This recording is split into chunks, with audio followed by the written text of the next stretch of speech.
It's another beautiful day here in Lake Tahoe on August 1st, 2024. Today I'm joined by Duane Andrews, the co-founder and CEO of Clear Capital. Duane started his career at KPMG working in auditing before starting his first company, REOnetwork.com. He then attended USC's Marshall School of Business and shortly after co-founded Clear Capital. Clear Capital is one of the nation's leading real estate valuation, technology, and analytics firms, and has become an industry standard among experts. Duane and I also share a passion for cars, which we will discuss later in the episode. Duane, welcome to Tahoe Minds. Hi, thank you, Nick. This is perfect. This is great. Yeah, let's get started by what we were just kind of talking about before, how you're much more of an early person. You wake up at 5:30. Yeah. Can you talk us through why you are like that? I like to get a jump on the day, and I feel like I'm one little step ahead. Maverick McNeely, whose parents lived next door, he did a day in the life of Maverick, and he says when he gets up, he gets his coffee, and if he beats the sun up, that's his first victory. And that I think it was really well said. Getting that first victory under your belt really starts the day off well. So that's why I like to get up early before everybody else does, and start getting a few victories under my belt, and get the day rolling. Yeah, that's awesome. So let's talk about your early life. Where did you grow up, and what was your childhood like? I grew up in Rodeo, California. And Rodeo is right near the Carquinez Bridge as you're going down 80 from Tahoe. And it's wedged between Crockett and Hercules Pinole area, just this side of Richmond. That whole area right there was really built up during the World War II war effort. And so we have in Rodeo, we have a refinery on one side of the town. We have a refinery on the other side of the town. On the other side of the refinery, there's Hercules gunpowder manufacturing facility, which actually blew up in the 50s. So it really was a war effort kind of town, and more industrial. 1/3 of the people that lived in Rodeo were part of the government housing projects. So there were Section 8 subsidized housing. And it was a very diverse group of people that lived there. It really helped shape who I am now, which is great. Yeah, and what about your parents? Parents, Dad was the homecoming. My mom was the homecoming queen at one high school. My dad was the student body president of a rival high school, and so it was a big news in town when they started going out. They've been married now for since 1959, so quite some time, and they get along great. And when I think about my parents, the influence on me. The thing that comes to mind right away is they were so encouraging and believed in me, like your parents do for you. They encourage this kind of thing. Same with mine. Man, if I have an interest in something, they're all in, trying to help me out, encourage me, give me the confidence to take it to another level, and say job well done. So they were always on my team. That's going to go ahead and summarize it. Yep. Always on my team. That's awesome. That's awesome. Still are. Yeah. And so after you went to college, you worked at KPMG and doing auditing stuff, which kind of led into your real estate career. Right. Can you talk about how that experience got you into the industry? Yeah, it was pretty interesting how it all came about. One of my first classes at Biola University is where I went for my undergrad, and I met Becky, my wife.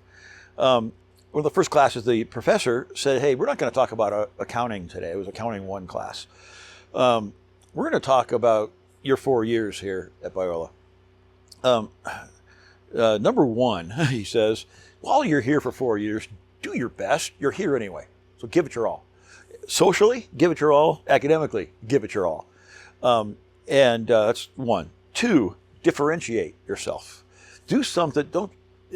He encouraged us not to become a general business major, but at least have an emphasis, whether it be in marketing or entrepreneurship or accounting, which is what I chose, to be a differentiator. Because once you get out of college, you're going to be competing not only with the kids in your class, but every other university in that area and now it's every almost university in the world you're competing with.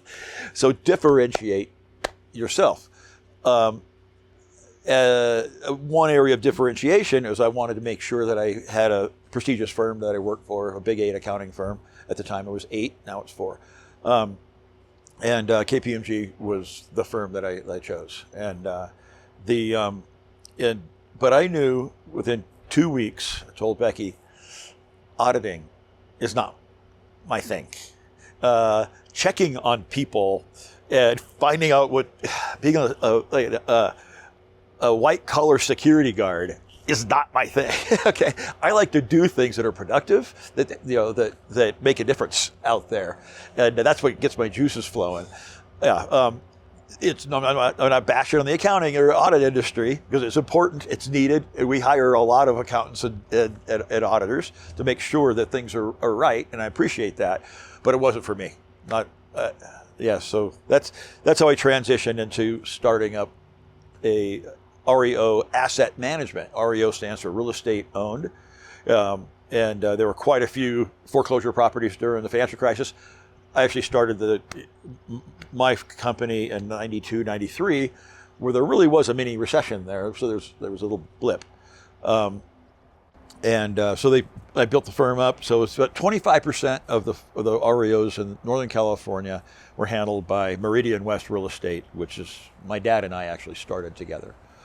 From there, you want to know the REO network story? Yeah. Oh, it's a good one. That's good. So I was sending in these listing or marketing packages to banks who have these properties. In the marketing package, you do literally a photograph or a carbon copy of a map, or send a map in there and circle the area that you serve. And so they take that package and they put it in their file and say, okay, this is where Duane works. So inefficient. And so in 1999, I said, man, there's got to be an easier way. I mean, with the web now, there's got to be an easier way. Looked online. There was nothing that connected real estate agents that service the foreclosure REO industry and the people who had the properties. There was no easy way to link them other than these packages that were in files by state that somebody had to dig through. So set up a easily searchable database, and it immediately got traction. Still exists today. We have 16,000 agents on that, and it is the go-to site for REO asset managers finding real estate agents that service the industry. Nice. Yep. And was that difficult to get all of that data from these physical files, locations onto the internet, or like were there rights involved and laws that you had to get through? Yeah, each individual realtor had to opt in and put their information in. So yeah, to get the traction, to get that critical mass is what was so important.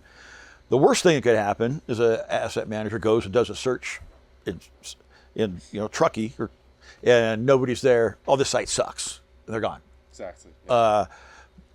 So I had to make sure that I had decent coverage. So I went rapid fire to conferences and handed out as many flyers as I could and promoted it as much as I could. And once I got to about 1,200 agents in the country that had signed up, then I started promoting. To the users. Because most people would be able to find their property exactly, on there. and not be disappointed. I see. Wow. And was that difficult, that first 1,200? Were people, did they know how it all worked and were they willing to get on? It made sense to them. Okay. And they didn't like preparing those packages that I talked about either. And then now all they have to do is type in their information, load it once, and it's done. Doing them a favor. Yeah. So they win. The REO asset managers win. It was terrifying for entrepreneurs, people who are entrepreneurial. It is terrifying in the beginning when you don't have that critical mass. You think you believe in your idea, but it doesn't have traction yet. And you're looking over your shoulder wondering, who is going to copycat me? Who is going to, because and I was holding my breath. And working hard, promoting at the same time. But as I said, yeah, still today, it's the go-to site. We've had some copycats come and go, but once people get conditioned to going to one site, they just automatically go back without even thinking about it, and that's why it survived. Yeah. Wow, that's awesome. Yeah. And so right after that, or not right after, but shortly after, you went to USC to attend their Marshall School of Business. Why did you decide to get your MBA? When I was leaving Biola, the last class I had was a finance class, and Prof. Powell had his thing where he would not post your grades unless you had a one-on-one with him at the end of the class, and then he'd post your grades. So I go in there, and Prof. Powell says, "So what are your plans after this?" Got it, Prof. I got a job at KPMG, and I'm getting married in July. Got it covered. And he says, "Oh, really? You think? How about graduate school?" I told you, got it covered. Here's the plan. And he said, "Well, I'll just leave you with this." He says, "I've met a lot of people who regret not getting more education, but I've never met anybody that says, man, that was sure a waste of time." And I go, right there, "Oh, no." He goes, "What?" I go, "Checkmate." I go, "Checkmate." He goes, "What do you mean?" I go, "I'm going to graduate school." He goes, "You just decided right now?" Just like that. Yeah. So that's how that came up. So after 3 years working at Pete Marwick, it had a good track record there and reputation there, and then I went and learned a lot about business and people in the business world, and then went over to go back and get more education, and that was really great for a lot of reasons. The camaraderie you have with grad students, it's different. In my experience, the grad school experience is very different than undergrad. Undergrad, if you're in a group project, you go, "Oh no, I'm going to be carrying like at least 50% of of this thing, and the other 4 people or 5 are going to carry hopefully the other 50%. Grad school is not like that. Everybody wants 80%, and they're eager to participate. They're serious. They're there for a reason. They want to. They're not just putting in time. So I thought it was really rewarding, and you end up, because of that, meeting people who have different backgrounds than you, but have the same ambitions as you, which is really fun. Yeah. And so what type of person would you recommend grad school for, and then what type of person would you not recommend grad school for? I'm lucky that I actually enjoy education. You just asked me about reading, and that's the same thing. I want to be stimulated and learn, and apply my daily experiences to real life, and education helps me do that. But formalized education is not for everybody, of course. In fact, I really like how the trade school movement, actually, it's a movement, is happening, and how the public is accepting the fact that not everybody's cut out and wants to go spend 6 years in a classroom. They don't want it. They want to go do something. Kind of me, similarly. I didn't want to be an auditor. I wanted to go do something. So I get it, and so that's the kind. It's a personal choice, but I do recommend trying a little, and seeing. When in undergrad, I wasn't sure. I went to pretty. The high schools in my area were ranked in the 4th to 5th percentile in the Contra Costa County, meaning the educational levels one of the worst. So going to college, I was pretty worried that how am I going to catch up? And so the first few papers I submitted were D's, C minuses. Called my dad. I don't know if I'm going to make it, man. And then those became B's and became A's in time. So I had a confidence issue. I'm glad I didn't quit well, I had that confidence issue. I'm glad I kept going. Yeah. So how shortly after getting your MBA, did you start Clear Capital? And can you talk us through that story? Yeah, very similarly to utilization of technology to solve business problems to help people, which was REO Network. we got this great database at REO Network of people who were used to doing reporting, especially valuations, on their listing packages when they're going to sell a house. So they do a comparative market analysis. Another word for that is broker price opinion, a price opinion that the real estate agent puts on it. The technology at the time for these broker-based valuations was either a Word document, a fax, literally, yeah. So companies would have these big banks of fax machines, and we'd fax our stuff in, and we would actually take analog photos, get them processed at a 24-hour photo place, put them on papers, two-sided tape, and then mail that. After we faxed it, the main report in, we put it together with the photos, and then next day you mail it over. Super inefficient, super error prone. People are losing stuff all the time. And so I said, wow, with this great database of agents, that could be a feeder database in order to drive a web-based solution for doing valuations. And we already have at that time, 8,000 agents who were eager to do this kind of work. It's perfect. And so that's when I met Kevin Marshall, who is working who lives here in Incline, and was working at a tech consulting, a web development consulting firm, and met him through our current and fantastic EVP of strategy, Keenan Chen, and the three of us developed the first web-based solution for doing what we call alternative valuations, alternative to a traditional appraisal that people get when they're buying a house. Alternative valuations.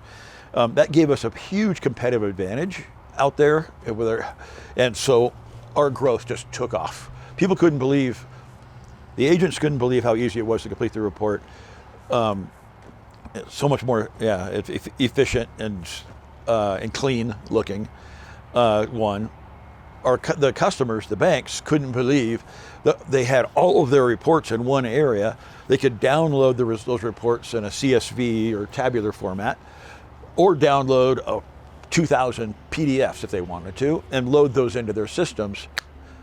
Talk about things aren't getting lost; they're there, and they're able to also, with a CSV, do some analytics on their pools of properties too.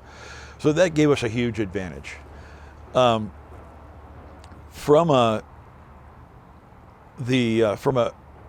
early on, kind of tying together the background at KPMG and going to Clear Capital, I was really fortunate on my second audit was Santa Clara Savings and Loan. The CFO there was selling his mortgages to Goldman Sachs, and then he would buy back what he called collateralized mortgage obligations, or mortgage-backed securities they call now, which many of those securities he was buying, collateralized mortgage obligations, had his loans as a part of it. And so I asked him, well, why are you doing this? And he says, you want to know? Let's go to lunch. So a super nice guy. And he takes me to lunch, and he says 2 reasons. Number 1, I'm reducing my geographic risk. If Silicon Valley goes down hard, I don't want this institution going down hard. I want to diversify my geographic risk. Second is I'm also mitigating my insolvency risk, because with mortgage-backed securities, you can buy different tranches, which have actuarially determined payback periods. So you can match those payback periods with your deposits, and other assets with different timelines, and match those and maximize the return and get the insolvency risk of owing a lot of money when you don't, when your assets are all tied up. So yeah, I fell in love then with capital markets. And what year was that about? That was 93, 94 when I learned that from that CFO. When they were still relatively safe. Yes, exactly. Good, very good point. And so when Clear Capital started out, it was really clear to me that really our main client really is not the mortgage company. The real client is investors. Investors are the dog wagging the mortgage industry's tail. And Clear Capital is like little hairs at the end of the tail, but they're the dog. So when I say the investors, I mean New York capital markets groups, like I mentioned one, Goldman Sachs. The two biggest are Fannie Mae and Freddie Mac, the investing in loans. They're the ones who determine what products that the Rocket Mortgages are going to offer. Because if they won't buy, Rocket Mortgage is not going to make it because then it gets stuck with it. There's no exit. So getting close to New York, getting close to the rating agencies that rate these securities, they're getting their trust, and getting close with the GSEs was immediately our focus back in when we started the company in 2001, 2002. So that was our initial focus. Yeah. That was also another differentiator back to the competition. Competition, they didn't show up at capital markets conferences. They didn't have that background that CFO helped me understand. So that has given us really an unfair advantage out there in our space. Yeah. So you're talking about getting close to all these capital markets guys in New York, but you based and headquartered Clear Capital here in Truckee or here in Tahoe. Can you why was that? First of all, what they say in New York all the time is, wait a minute, this is not fair. How come you get to work in my industry and live in Tahoe when I get to live in a concrete jungle? That's what they tell me. And it's not right. This is not fair. It's not right, man. I go, yep, it's not, and I love it.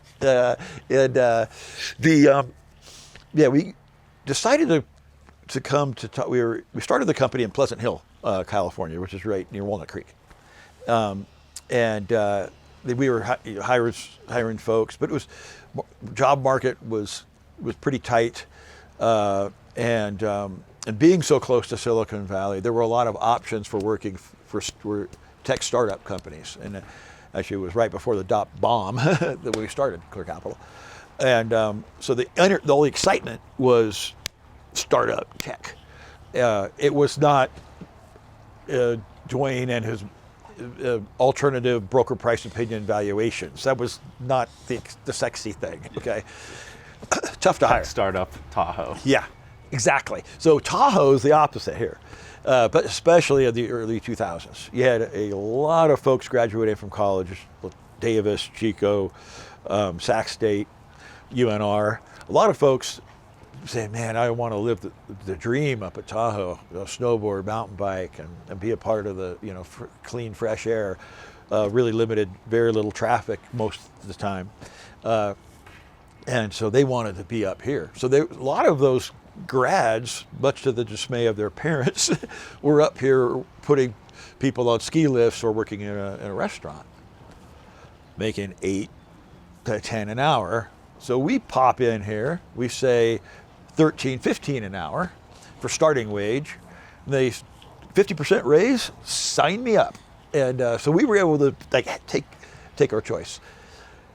Our first ad in the Sierra Sun for looking for the WANA ad, and but when you put ads in newspapers, and Indeed did not exist, and it said Clear Capital looking for nice people and a phone number. Sierra Sun said, oh, you can't do that. You need to have more realistic criteria, requirements. Requirements? We can teach people spreadsheets. We can teach people to use our intranet.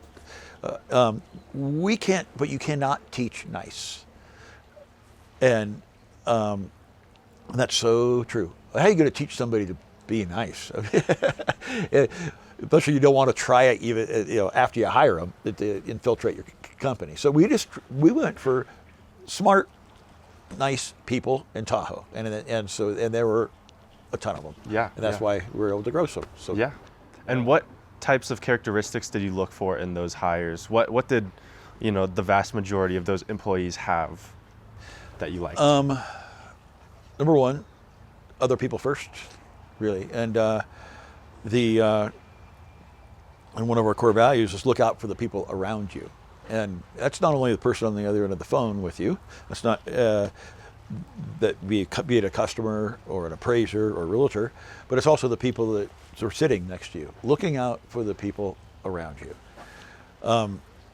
That when you have that mentality, you tend to do the right thing, and sometimes you're not even sure how you knew to do the right thing.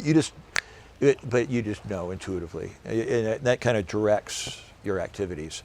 And you rarely make a mistake that's going to embarrass you. You're really embarrassed about when you have that focus.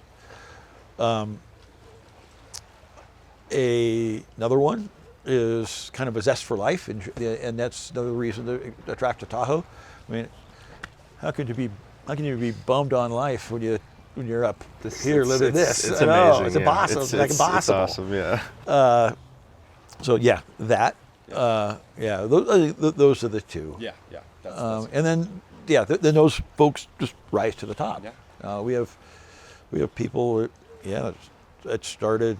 Well, many of them. They're now in the upper tiers of management in our company. That started back in 2002 at 19 years old, 20 years old, 22 years old. Now they're 40 some, and still with Clear Capital. And so, you guys. Data is a huge part of your business, and this kind of goes back to the Wall Street guys. But how does Clear Capital leverage the petabytes of data that it's collected since its inception? Really, two ways. Number one, we monetize the data itself, so we package the data up and then resell it. The other one is we utilize those data resources in order to improve the quality of our valuation products. So as inputs to our valuation products, and making them the best out there in the industry. That has really worked out well for us, and it has driven decisions like the acquisition of Kubicasa, which, is very helpful to a homeowner. It's very helpful to an appraiser to get a beautifully laid out floor plan with gross living area. But in the process, we're also gathering ceiling height, window coverage, damage assessments, even utilizing AI. So AI is our friend with our data play, big time. Yeah. So that capture that we're getting from Kubicasa is that first party data, which is so valuable that nobody else has. Nobody else has it except for us. We aggregate second party data through MLSs, and then we also purchase some data sets like public records for the third party data. And who is buying those packaged data sets? Investors is a big one. You can imagine. Yeah, they also want to run their analytics on pools of mortgages. Risk-based decisioning has really taken off since the financial crisis. The days of just relying upon one appraiser with a clipboard, walking around the house, taking pictures, putting his opinion about everything, is actually, I believe, higher risk than utilizing some modern tools and being able to look at the valuation from different data angles to make sure it makes sense. Is in the realm of that relevant range that's not going to come back to bite you. You can know that using data tools. You don't know that using one appraiser with a clipboard. Mm-hmm. And like for those people who aren't super in the real estate industry, is like a Zestimate, like the Zillow estimate of. That's one aspect. Exactly. That's one of our products. Yeah. Okay, automated. Okay. It's called an so automated every time you click on one of those houses and you see the value, approximate value, that's your guys' data. And they actually are one of our data customers. Okay, So- awesome. Yeah, okay. yeah. And so you briefly skimmed over 2008. Can you talk about 2008 when most, real estate companies and real estate in general was, kind of going down the drain? You guys did a very good job of navigating that crisis. Yeah. So what did you guys do? There were two things that came into play that I wasn't sure was when the crisis hit in 2007. Actually, in November 2006, I got a phone call from Barclays, and this one individual can be used colorful language, and he told me in different ways, Duane, get your behind to New York, and I want to meet you tomorrow morning at 7:20 a.m. At this particular restaurant for breakfast. And 7:20, and so I get over there and having breakfast. He goes, what the heck's going on out there? What the heck is going on out there? And I'm looking out the window. He goes, no, not out there. I'm talking about our industry. And he goes, you don't know, do you? This is November 2006. No, I do not know. He says, well, here's what's going on. Our early payment defaults, meaning people who made mortgages and had no intention of ever paying them off because they defaulted in one of the first two payments or didn't make a payment, has gone from 0.5% to 6.5% in 6 months. That means that over 1 in 20 of people that the mortgages I'm buying, they got no intention of ever paying that thing back. So in effect, I just bought a property. He says, once the industry finds this out, we are done as far as mortgage-backed securities go, and we're cooked. So here's the deal, Duane. I don't want one valuation on every mortgage that I'm buying. I want two, okay? I want two from different real estate agents. So I'll be ordering two on everything we do, because I need the right answer. Because I might own. Chances are I'm going to own some of these. So right there, we doubled our business. We doubled our capital markets business because that became commonplace. The other one side of it was the servicing industry. So when people do default on the mortgages, the bank says, okay, what's our position? What's our exposure? And what are the ways we can maybe help rewrite that loan for that homeowner to keep them in the home? Which is awesome. The institutions, with the encouragement of regulators, okay, did a great job at that. But they needed valuation products in order to make those decisions. So that's where we were. Right there. So yeah, those are the two reasons that 2009, 2008, 2010 were great years for Clear Capital in a sad way. But we were doing what our focus was: how can we help the industry out in a very tough time? Yeah. Like that guy said, like Paul Menefee said at Barclays, I need the right answer. Get me the right answer. And there was a flight to quality at that time.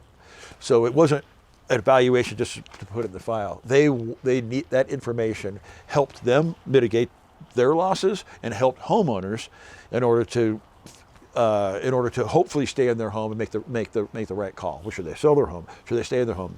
Can they get a reduced interest rate or actually some debt forgiveness on that home?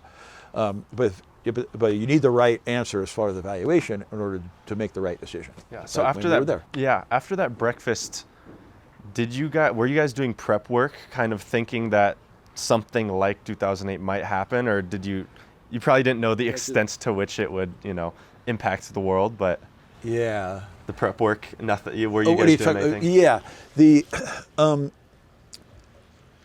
we knew that there was a good chance that we were going to be okay countercyclically, because we did have servicing customers out there. So on the servicing side, yes, I would actually take servicing business that other competitors wouldn't take. Margins weren't quite as good, but in order to make sure that we were hedged. So that was one prep. From a personal point of view, and I think people should learn from this. The number one, the biggest driver of the U.S. economy is consumerism. It's people buying stuff. In 2005, 2006, 2004, people were utilizing their homes as piggy banks. They were getting cash out refis on their homes in order to go buy a new truck. So that was driving the economy in the U.S. So once Paul Menefee at Barclays said, "We are cooked," I'm thinking, whoa, the country is cooked. Got back to the hotel room. I called Becky. I go, "Becky, I know we've done okay with our stock portfolio. I'm selling all our stocks." She goes, Wow. "What? Wow. You're selling everything?" So 2 years, maybe 2 years a year- below everybody yeah. else. We're really started Wow. tanking. We sold it at the time. Is it right now? The Dow's way up, but at the time it was way up at 14,500. Sold it all, and then it dropped to 6,500. Then we repurchased at 75 and 8. So we were able to take that gap without. But that having so the reason I encourage is looking for economic indicators like that. It can be very helpful personally too. Yeah, for sure. So this all, everything about this business has sounded really, positive and just growth. Yeah. Can you talk about like a major setback or challenge that you guys have faced along the way and Huge, how you dealt with it? Huge. I was feeling pretty good about myself, being that we're, like I said, we're hedged for economic fluctuations. Feeling pretty confident. Interest rates in 2021, beginning, up down at, you get a 30-year mortgage at 3%, maybe 3.5%. Some people in the 2s. It was driving a lot of refi business, and we were flying. In fact, I was asking some of our customers to please not send us quite as much work, because I didn't want there to have Clear Capital have a big spike in hiring and all, and then have to do adjustments. Doesn't sound like fun. Well, interest rates within 2 months went from 3% to 6+%, over doubled. Our industry dried up. We went from telling customers, please don't give us more business, to begging for business real quick. Our revenue fell in 2 months down to a third of where it was at. And what was it at that peak? It was in the hundreds of millions, so I can say that. Yeah. And then it was in a third of those hundreds of millions. Yes. So it was a sizable company, but I had made some miscalculations, and I think my assumption was it was going to continue on at a pretty good pace. Low interest rates. Interest rates are going to stay at reasonable levels and not spike so quickly, which the inflation fears made the government do that stuff. So, but I don't think there's anybody, including Jamie Dimon, that predicted the really the fierce, harsh impact of that interest rate spike on the overall economy, and especially the mortgage industry. Nobody. I don't know of anybody that saw that coming. We did, in a minor way, but important way, plan for it. I mentioned, asking customers to tail it back. The other one was, I started hoarding cash in the company, so I hoarded 5 times more, 5x from our historical levels, cash, just in case there was a shock. And there was a shock. So we had that gunpowder buffer, so we could stay alive. So we did some planning on that. And I think it's really important from personal level too, to make sure you've got a safety fund. Yeah. And that's what we built up. Yeah. So looking forward, what type of, with those lessons from 2008 and also the extremely, sharp spike in interest rates, what type of mindset do you have when evaluating risk, when nobody really thinks it's going to, because nobody ever thinks something like that is going to happen? Yeah. How do you go about, planning for a black swan event? mentioned one about saving some cash around. Two, diversification of customer base, and so not having all your eggs in one basket, even from customer verticals, but also for customer size. So, we work with all of the top 10 lenders. But in the last few years, we've been able to work with mid-tier lenders and smaller lenders also, like credit unions. So that concentration risk has been minimized. Yeah. So that's another way. Minimize concentration risk within your customer base. I would say three. And we learned this the hard way a couple of times, but it wasn't debilitating. And some of the technology we were developing, some of those big lenders and institutions say this is great, but Duane, I'm going to need you to customize this. I'm going to need you to customize that. I'm going to need you to customize that. And our tech team was running around like chickens with their head cut. It's not their fault. It's my fault that they were running around like that, because I was seeing the big contract, the money that for that one customer, and we're building customized software that could not really be reused for others. Really short-sighted. And so now we do configurable software offerings and not customized offerings. So that takes discipline. It's easy when you've got a big institution that's got huge pockets to kind of ride on their coattails, but really, you're not doing your company a good long-term service when you do that. Unless you are a consulting company that's their business model. It's not ours. Gotcha. It's scalability is ours. Yep. And that's not scalable. Yep. So you also mentioned this before, but let's talk about a bit more your acquisition of Cubicasa. Yeah.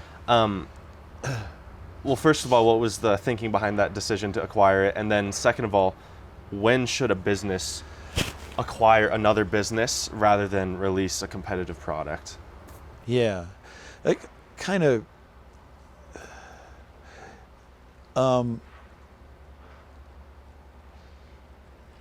it kind of goes into kind of decisioning on what we are going to do in general too, and what efforts are we going to focus on in general. And that decisioning process, number one is that we're not going to do something unless it works for all stakeholders. There's a win-win-win all around. Everybody's got to win.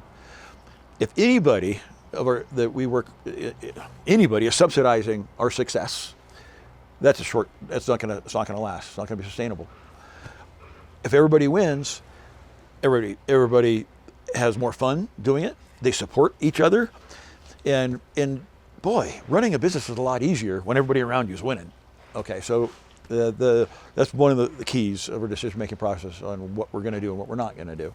The other is competitive.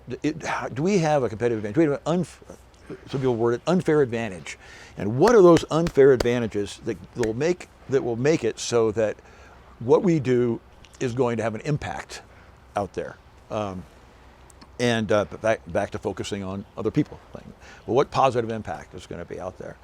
And on that impact, in order to have a positive impact, number three, we have got to be the best value out there.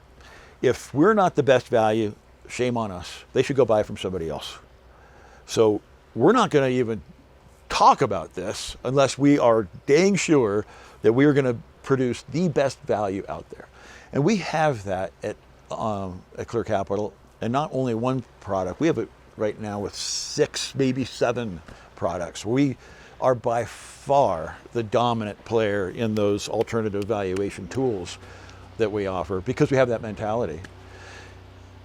The benefits of that are incredible. Reputational, incredible. morale in our company. People who work at Clear Capital, they know they're making a positive difference out there. They know we're the best at it, and they're not shy about saying it, even to their family and friends, which is awesome. That is, yeah. Yeah. And so the buy the sell. acquisition. Yeah, yes, thank yes. you. So the Kubicasa was started 7 years ago by a group of 7 Nokia engineers, and they pronounce it Nokia in Finland. But when Nokia was going through downsizing,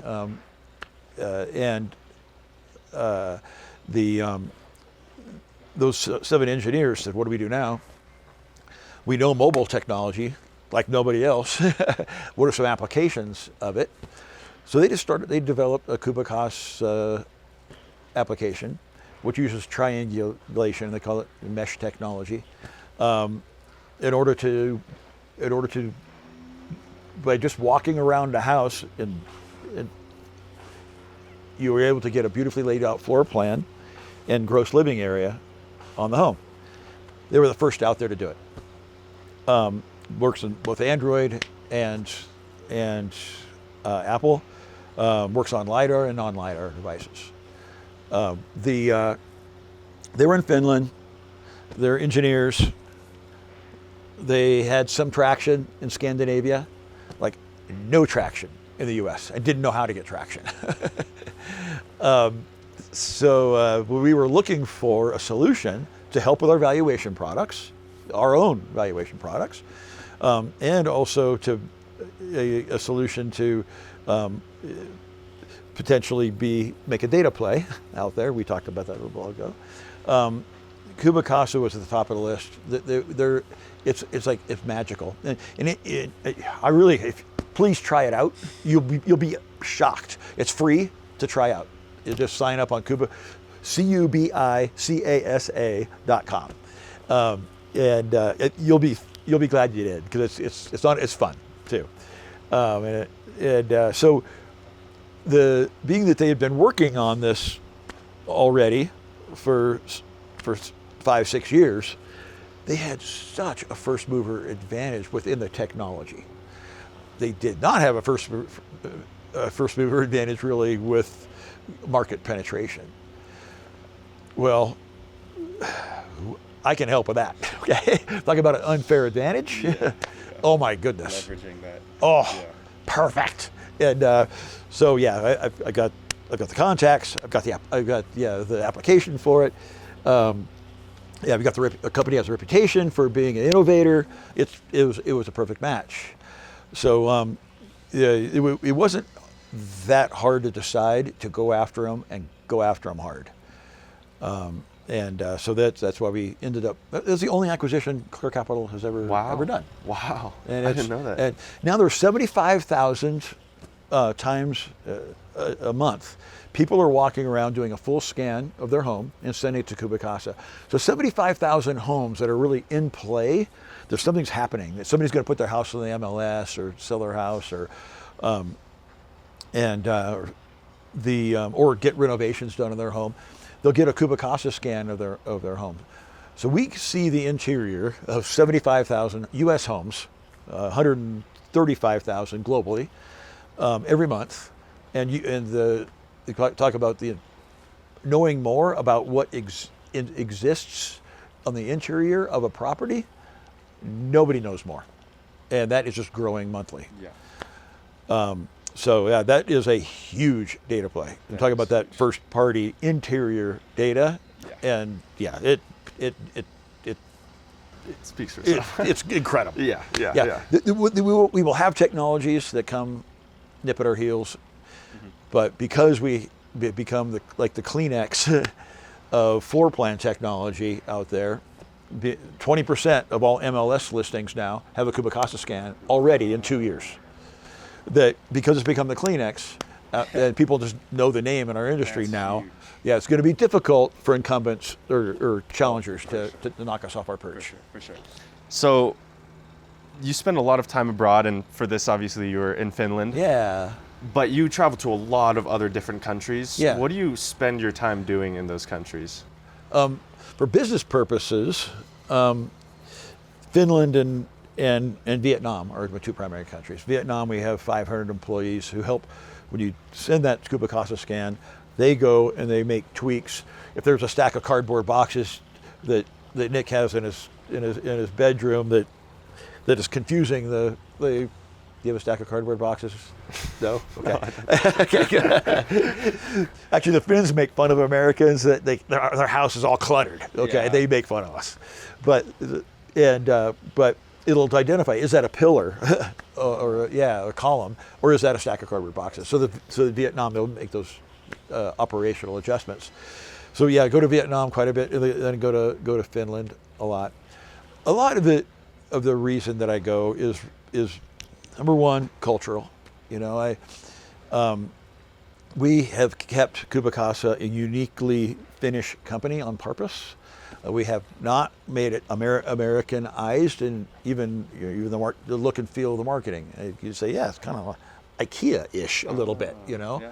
Yeah, yeah. And so even that. But I don't want them ever to feel like, because they're half a world away, that they're forgotten. You know, what you do is so important, and you guys are great at it. And the world notices, they see it, and they're benefiting from the work you guys do here in Finland, the work you guys do here in Vietnam. You're making a big impact on there, yeah. And I'm so thankful. So that's why it's important for me to go shake hands with everybody, sure. And then have strategy meetings, listen to their progress, what their challenges are. And help in any way I can to support them. Totally get it. Because they're doing a great job supporting us. So my job is to go there and support them. Yeah, yeah. Really, that worded another way, I want them to know that their culture is important to me and Clear Capital, even though their culture is a bit different. Our core values are not different than theirs, though. Not our core values. They're the same. They really are aligned. That's one of the reasons Scuba Casa was easy to go. It's like, look at them looking in the mirror here with the attitudes that we had talked about earlier in this. So to reinforce or the Clear Capital way of treating people and doing business. Yeah, yeah. So let's transition a little bit and talk about cars for a bit. All right. We're both huge car guys. So what's on your mind right now? What are you looking at? What's interesting to you? Right now, okay, I have 10 cars that I love them all. Like, totally love them. They're all different, but I love every one of them. So I don't have any like this burning thing that says, man, I gotta go get something for this or that. Yeah. So as you know, I got the Ford Raptor for the snow. I think it's the best. Ugh. It handles so well and it feels so safe. Then you've got some sports cars, some one race track car. And then other really fun, to drive cars. And fortunately, my wife Becky, she really likes the cars too, which is neat. Number one, I don't think I feel a burning desire to get what need anything. Number two, I don't know if it's you, but I don't know how it's all this electric, hybrid, or gas thing is going to play out. Especially with the news with Tesla, like interiors not being that great a quality, and the resale now of Tesla. Their recent quarters have been so bad. Oh my goodness! So I don't know how this whole thing is going to play out. Especially, I've got one of my cars is a BMW i8, and it has an electric motor in the front, which drives the front two wheels, and it's got a gas motor which drives the back two wheels, and it's got a computer which coordinates the thing to make it all-wheel drive. It's like a perfect car for Tahoe. And it's fun to drive. It's a carbon fiber tub. It's light. I like the look of it. Comfortable. That I don't have range anxiety because I just go get gas, and I get 40 miles 40 miles to the gallon. That's all you can ask for. Exactly. So yeah, I'm kind of on a wait and see on an X car right now. Yeah. How do you feel about fair. that?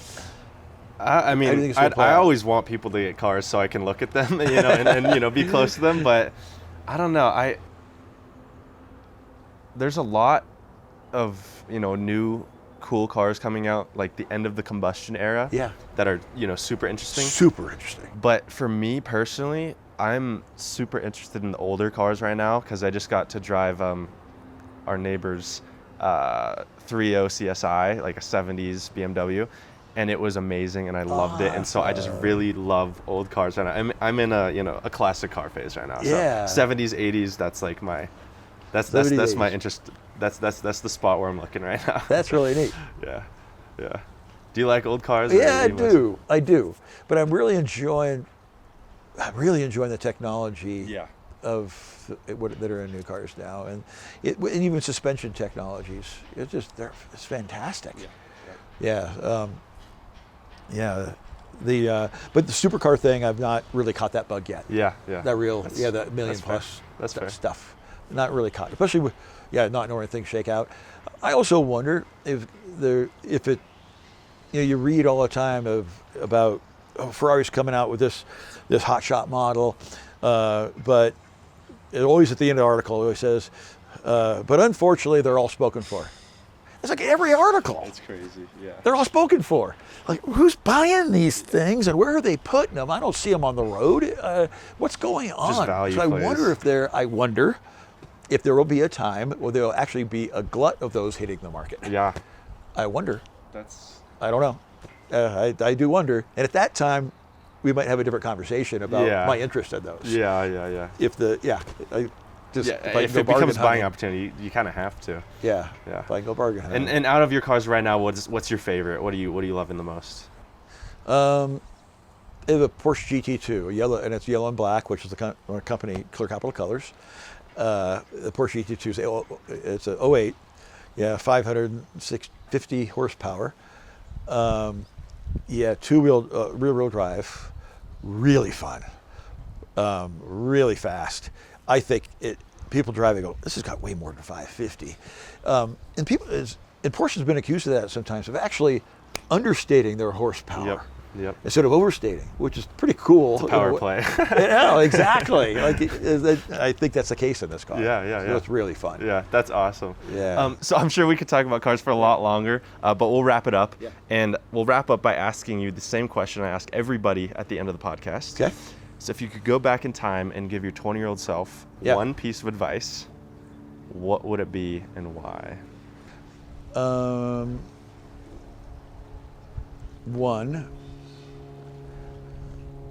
Becky and I have been married now for 39 years, just had our anniversary. Congratulations.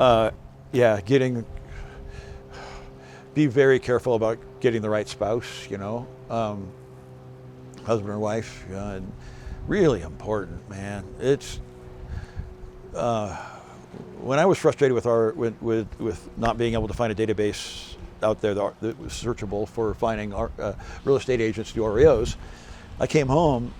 Becky said, "Hey, how'd your day go?" I go, "Oh man, day sucked.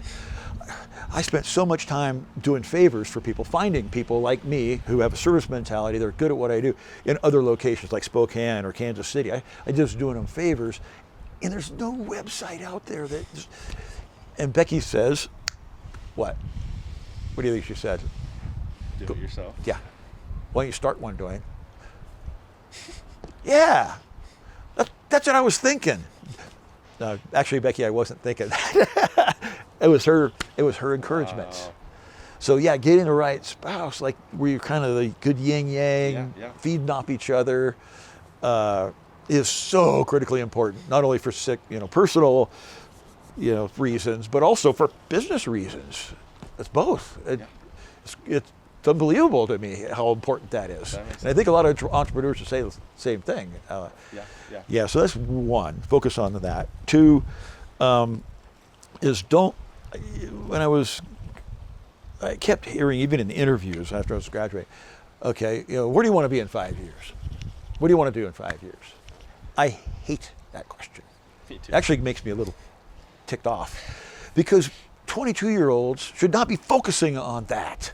They should be focusing on aggregating things, that skills, credentials, networks, and learning more about who they are, not what they want to do. And so just really finding who the person is and what turns them on or turns them off, and pursuing those things. It's going to make success a lot easier if you have a good understanding of yourself. I totally agree. Yeah, totally agree. and not some path that somebody says I have to have. Yeah. Because that, you can tell my story. I did, it kind of, it evolved a bit. Itself out, And it was, and that's fun. Yeah. The journey is fun. Totally get it. Well, thank you so much for thank joining you. me today. I really appreciate it. All right, yeah. If you guys are watching on YouTube, please make sure to like and subscribe. Spotify, Apple Podcasts, make sure to follow and leave a rating. And please share this episode with someone who will enjoy Duane's very interesting career in real estate. And I will see you guys in the next episode. All right, thank you.